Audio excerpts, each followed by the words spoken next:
नमस्कार। News trial Uttarakhand में आपका स्वागत है। मैं हूं अनिल राणा।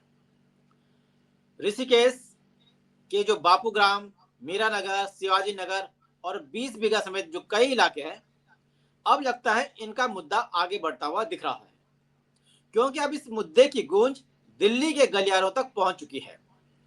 आज राज्यसभा में शून्यकाल के दौरान राज्यसभा सांसद महेंद्र भट्ट ने, जो कि बीजेपी के प्रदेश अध्यक्ष भी हैं, उन्होंने इस मुद्दे को पूरी मजबूती के साथ उठाया।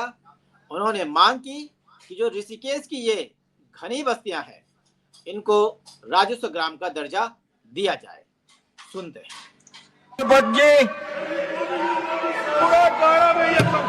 हो गया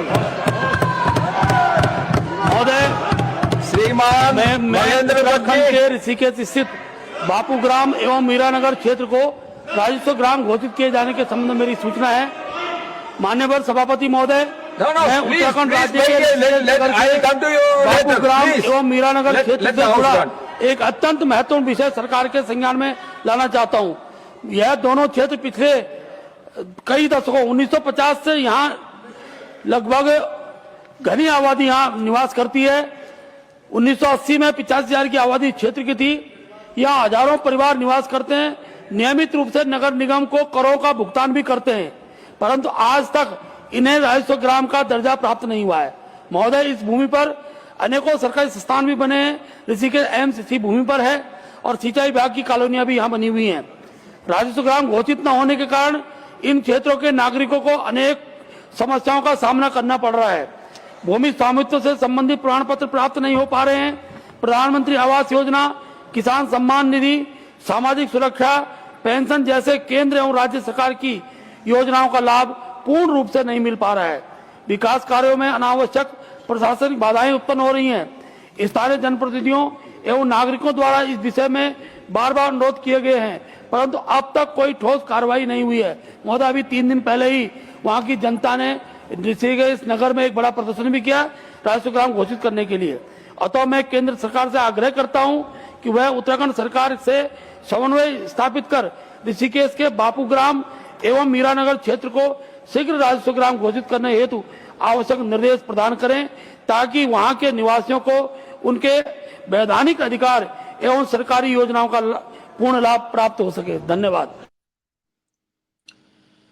तो सुना आपने, ये थे बीजेपी के प्रदेश अध्यक्ष महेंद्र भट्ट। आखिरकार जो 2 फरवरी को ऋषिकेश में जो जन सैलाब उमड़ा था, उसकी आवाज आज संसद तक पहुंच गई है। देखते हैं संसद में इस जो आवाज उठी है, इसका क्या असर होता है। लेकिन इससे पहले जो पूर्व मुख्यमंत्री थे और मौजूदा सांसद हैं त्रिवेंद्र सिंह रावत, वो भी इस मामले को दिल्ली तक पहुंचा चुके हैं। उन्होंने केंद्रीय वन पर्यावरण मंत्री भूपेंद्र यादव से बीते रोज मुलाकात की, उन्हें ज्ञापन भी सौंपा इसी बात को लेके, और कहा कि यह राहत इन लोगों को दी जाए। और केंद्रीय मंत्री भूपेंद्र यादव ने इसे सकारात्मक रूप में लिया और कहा कि हम इस पर विचार करेंगे, एक तरह से आश्वासन दिया। यानी कि दिल्ली में अब इस मुद्दे की संवेदनशीलता को समझा जा सकता है। यह मुद्दा 2866 एकड़ आरक्षित वन भूमि का है, जिस पर दशकों से बसी घनी आबादियों को अब अतिक्रमण की नजर से देखा जा रहा है। लेकिन क्या वाकई में यह अतिक्रमण है, या फिर यह उस सिस्टम की चूक है जिसने 60 सालों तक यहां बिजली दिया, पानी दिया, स्कूल और अस्पताल बनने दिए और अचानक इन्हें अवैध घोषित कर दिया, जिसके बाद एक विवाद हुआ और कई लोग सड़कों पर आ गए। जिस दिन ये पहली बार मामला आया था, तो उस दिन पुलिस से झड़प हुई थी जो आंदोलनकारी थे, पत्थरबाजी भी हुई थी, मुकदमेबाजी हुई, कई लोगों को जेल भेज दिया गया और फिर कुछ दिन के बाद माहौल समझा। फिलहाल वो लोग जेल से जमानत पर रिहा हो चुके हैं।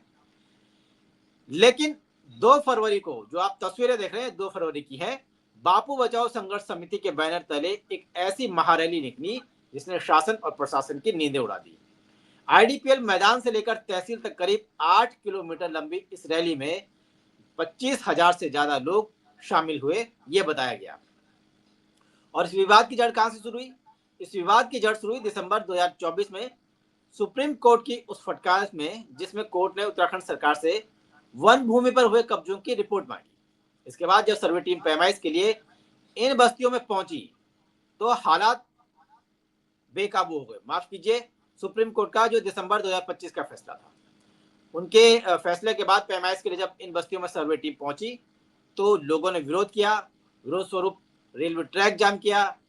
हालात इतने बेकाबू हो गए कि वहां पर पत्थरबाजी भी हुई और ऋषिकेश में तनाव चरम पर पहुंच गया।